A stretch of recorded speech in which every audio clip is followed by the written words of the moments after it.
When I was 16, my parents moved me from the lower mainland of BC to the town of Oyama. Nowadays, there are less than 1,000 people that live here. In those days, it was even smaller. We moved to this property. In fact, my dad built me this barn because for the first time, I got to have my horses on our own land. I used to ride up behind this hill, which now is the highway to Vernon. And in those days, there weren't grapes in Oyama, but there were lots of apples. This orchard is one that I worked at when I was 16, picking apples. I learned two things working at this orchard. First, you don't pick apples in the rain or you will bruise the fruit. Second, picking apples is really slow, really hard work. I think I lasted 2 days. This is Woods Lake. It was our view.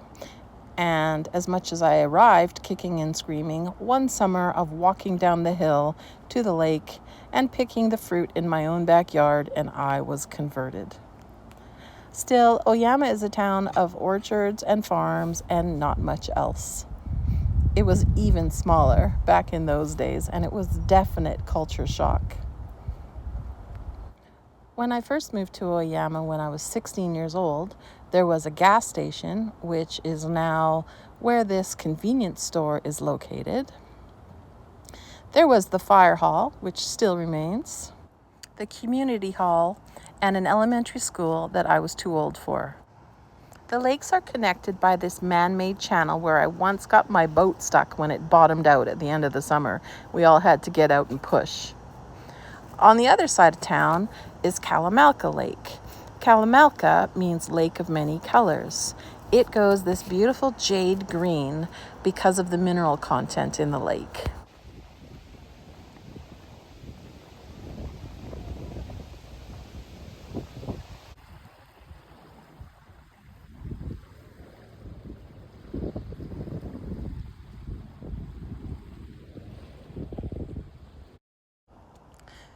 One day when I was at Kaloya Beach, two men came up and started talking near enough that I could hear their conversation.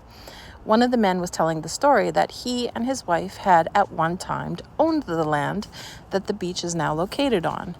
When they were getting divorced, he decided he loved the land so much that he wanted it to stay pristine the way that it was. So he donated it to the town so that it could become a provincial park. And he made his father-in-law furious in the process. He also told the story of this White House on the hill. It had been built for a woman who was a Jewish opera singer in Paris during World War II. Her husband helped her flee the country so that they could live safely in Canada on this beautiful house on this beautiful lake. I've always hoped she was happy here because Kalamalka, as beautiful as it is a long way from the opera houses of Paris. There's also a Jewish day camp that was built on Kalamalka Lake, so hopefully that bodes well for her. If you take this gentle, well-maintained trail, you can walk around the back of the park where the peninsula jets out and faces Vernon. It's an easy walk, not really even something you could qualify as a hike. It does get a little bit wet in the spring though, and it brings you out on the other side to this little cove where the boaters and paddleboarders love to spend their day.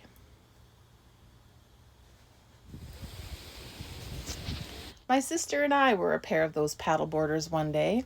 The first time I'd ever been on a paddleboard, and she took me out to Kalamalka Lake. The spot has special significance for her because when we first moved, she was pretty little, and she took a floaty out way too deep, and my then boyfriend had to swim all the way out to rescue her where she was panicking in the middle of the lake.